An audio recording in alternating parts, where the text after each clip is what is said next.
Uno de los lugares más importantes en cada una de las civilizaciones han sido los cementerios. En el caso del cristianismo, esta no ha sido una excepción. Hasta el siglo XVIII, los muertos cristianos fueron enterrados tanto al interior de las iglesias como en los claustros. Sin embargo, en este momento, esta tradición empezó a enfrentar varios problemas, en particular por el incremento de la población de las ciudades. Esta costumbre empezó a vincularse también con el incremento de las epidemias y por esa razón se prohibió por completo. A través de varias cédulas reales, el monarca español Carlos III prohibió de manera terminante en 1787 los enterramientos al interior tanto de las iglesias como de los claustros. Y así se inició la historia de los cementerios en nuestro territorio.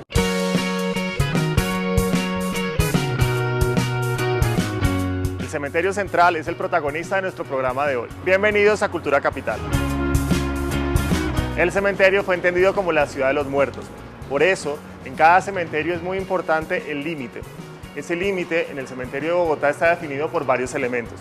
El primero de ellos es la plazoleta, una plazoleta donde tradicionalmente se hacía la última despedida pública de todos los personajes que morían. Otro de los elementos importantes es el muro de cerramiento, que claramente define esa diferencia entre una ciudad y otra. Y otro de los elementos característicos, por lo menos en este cementerio y en general en muchos otros, es la portada. En este caso, ese diseño se le debe a Julián Lombana, que la terminó de construir en 1905.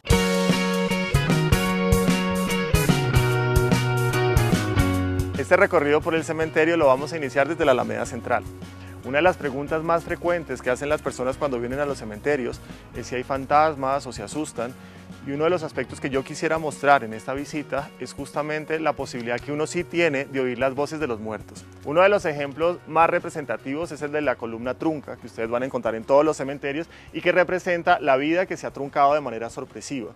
En este caso está coronada por flores, que son margaritas, que ilustran la vida de María Luisa Lorenzana, que murió a temprana edad. Si uno sigue mirando con cuidado, hay cosas que no son lo que aparentan. A primera imagen uno podría pensar que esto es una reja común y corriente, pero si se fijan con cuidado, es una antorcha invertida, que cuando se invierte, se apaga.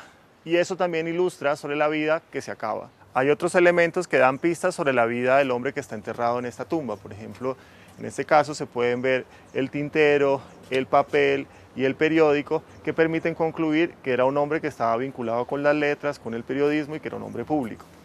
Hay elementos también más sutiles, como por ejemplo debajo de su busto el tiempo con alas que vuela y que se va. Hay otros monumentos funerarios que se remontan incluso hasta Roma, como este, que es un sarcófago que está decorado por triglifos y metopas y que viene de la palabra sarcos, que es carne, y fago, que es comer, o sea que es el sitio donde se le comían la carne y básicamente se dejaba que el cuerpo se descompusiera hasta que estaban los huesos. Y si ustedes se fijan también, vuelven a aparecer ya elementos que ustedes espero que ya reconozcan, como por ejemplo este, que es nuevamente la antorcha invertida. En el cementerio, además de sarcófagos, se pueden encontrar mausoleos, cuyo nombre se origina de la tumba de Mausolo en Halicarnaso, al quien le hicieron una tumba tan grande que se convirtió en el nombre recurrente para ejemplos arquitectónicos como este, que en esencia es como una pequeña iglesia neogótica a escala para enterrar a toda la familia de Pedro Uribe Arango. Y encierra una sorpresa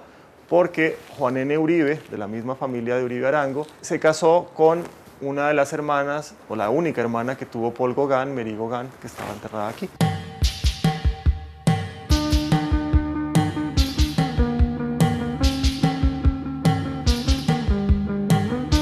Una de las particularidades que ofrecen los cementerios colombianos es que en las tumbas con frecuencia se utiliza la rúbrica del personaje.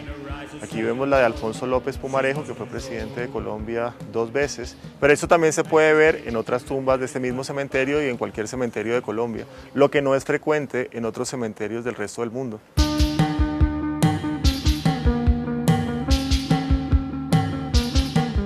Los cementerios son unos libros de historia abiertos, unos libros de historia escritos en piedra, y por eso es importante saber la historia de muchas de las personas que están enterradas para poder ver por primera vez a todos estos personajes reunidos, como Gilberto Alzate Avendaño, que fue candidato a la presidencia, o por primera vez tener contacto directo con Gonzalo Jiménez de Quesada, el fundador de la ciudad, en su cenotafio. Un cenotafio es un monumento funerario en el cual no está enterrada la persona. En este caso, Jiménez de Quesada sí estuvo enterrado aquí un tiempo, pero su cuerpo, por lo menos sus huesos, fueron depositados posteriormente en la catedral, donde reposan actualmente.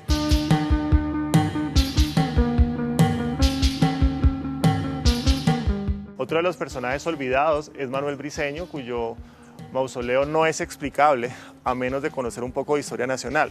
Manuel Briceño fue el héroe de la batalla de la Humareda en 1885, que se libró directamente sobre el río Magdalena y que condenó a los liberales radicales a la derrota absoluta. Briceño no fue víctima de ninguna de las balas enemigas, sino por el contrario de un enemigo muy pequeño que fue un zancudo, porque le dio paludismo y eso fue lo que lo mató. Este recorrido por la Alameda Central termina en la capilla, que fue construida en 1839 por el maestro Nicolás León, el mismo que tuvo a cargo la terminación de la Catedral Mayor de Bogotá.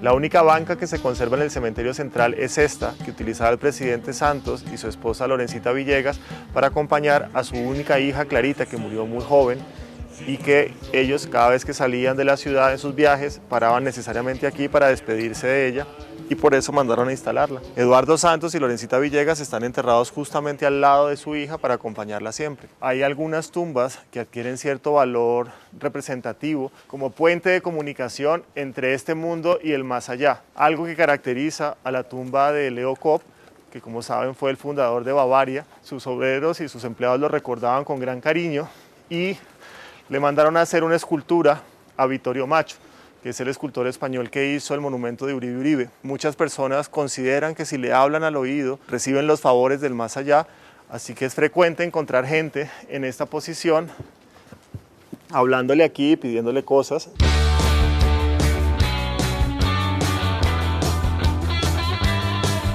En el Cementerio Central de Bogotá se encuentra enterrado el historiador y escritor Pedro María Ibáñez, célebre por su libro Crónica